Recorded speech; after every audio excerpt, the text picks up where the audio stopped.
Let's talk about texture. Texture in music is a pretty complex thing. This is one of those subjects that even college students struggle with, just because we're not used to analyzing music so specifically. And so when you start diving into this kind of stuff, it's like, who cares? I just like the music. Kind of just listen to the music without worrying about all these things. But texture, as a definition, is how simple or complex is the music, basically. How many melodies are there? Where is the focus of the music? And there's a lot of very difficult worded definitions out there, which I put kind of the typical definition at the beginning of this video. But texture is something that you can start simply and then add to it.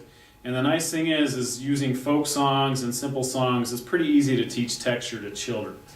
And a lot of the other tools and resources we've already shown you, or will show you in other parts of this class, will aid you in this teaching. So what I like to do, first of all, is start very simple. Texture is really about how thick or thin is the music, or how dense or sparse is the music.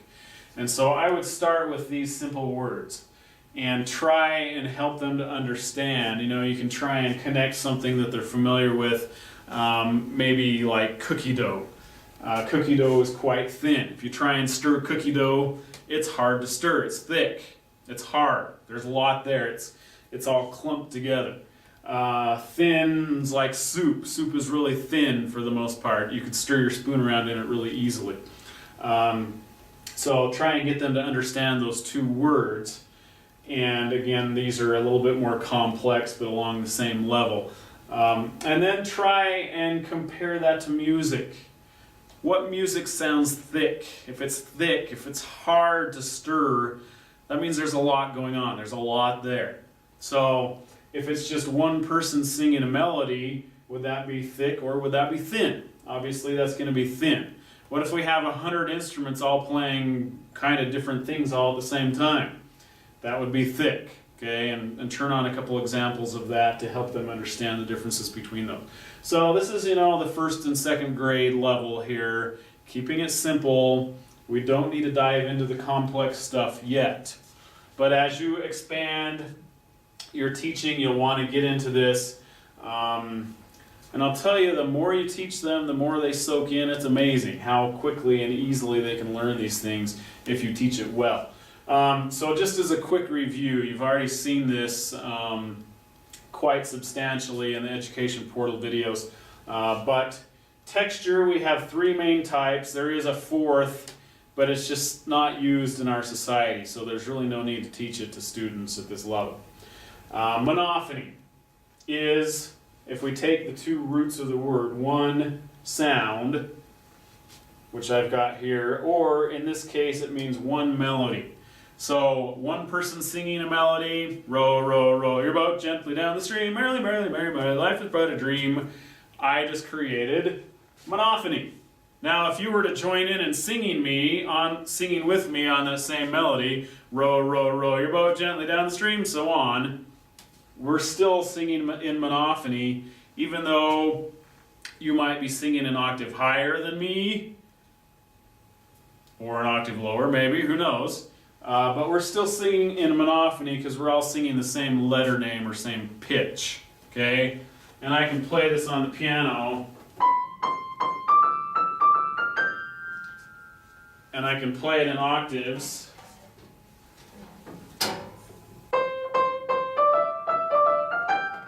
And you hear that it's still just one melody, okay?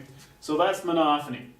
Now, monophony is a very simple form of music. We use it a lot in elementary school, especially if you don't turn on the CD player to play along with you. So us just singing a song together, that's monophony. Use it a lot, okay? It's okay to have just melody. In fact, it's almost better for students at this age to start out just singing melodies. Okay, homophony. You were taught that there's two types of homophony. The first type of homophony, well, let's talk about the roots of this word quickly. Homo and phony means same sound. What does that mean? Okay, really, we need to get rid of this and say same rhythm. So if we are singing the same rhythms at the same time, but on different pitches, that would be homophony. So if I were to add a harmony part to row, row, row your boat,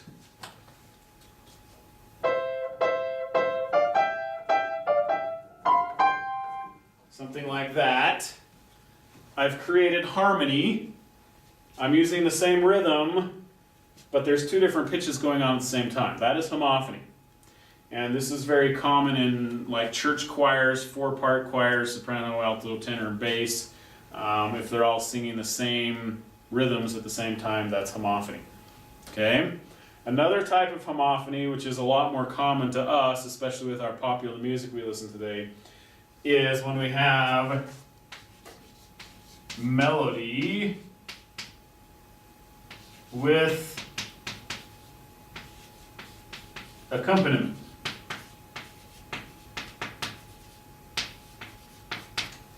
I think I spelled that right. Okay, so melody with accompaniment. Again, this is about the focus of the music. When we have monophony, you can only focus on one thing because there is only one thing. With homophony, it's kind of okay with the first type when we have the same rhythm. It's okay to be able to focus on different pitches going on at the same time as long as they all line up rhythmically. Okay? But as soon as we start adding harmony in an accompanimental way, all of a sudden the focus tends to shift to the melody. Okay? That's usually where the words are, that's usually where the singer is, and the guitar strumming or the piano chords or whatever else is going on is less important. It's there as a foundation, and we like it in our music, but what do we listen to? We listen to the melody. So it's the focus of the music. What do you focus on? So in this case, we have melody with accompaniment.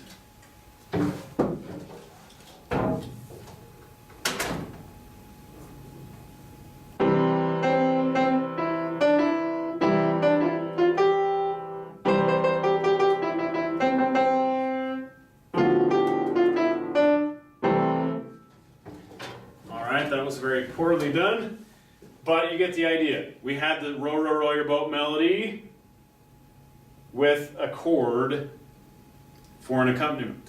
Okay? What did you pay most attention to? Well, probably my wrong notes, but it's the melody. It's a familiar tune, that's where our brain tends to focus. Okay? So those are our two types of homophony. Now, polyphony is our complex music, and actually we don't use polyphony a lot. Most of our music we listen to today is homophony because we like simpler music. Our brains just like that. Polyphony means many sounds, or in this case we have many melodies. And there's lots of different ways to get polyphony. And as we talked about harmony, and as you delve in, and this isn't going to be till probably the end of the term, but teaching music through singing. How do you get students to sing polyphony? Well, it's really not that hard, and we can do it with Row, Row, Row Your Boat in a round. As soon as you use the same melody at different times, you're creating polyphony. So if I were singing Row, Row, Row Your Boat gently down the stream, and you sing your part in a round coming in, when I sing gently you start the song, then all of a sudden we're creating polyphony.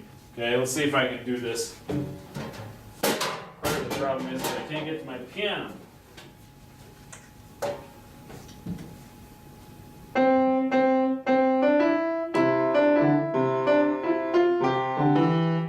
And you can see that's really hard to do, and I need music and I don't have it here.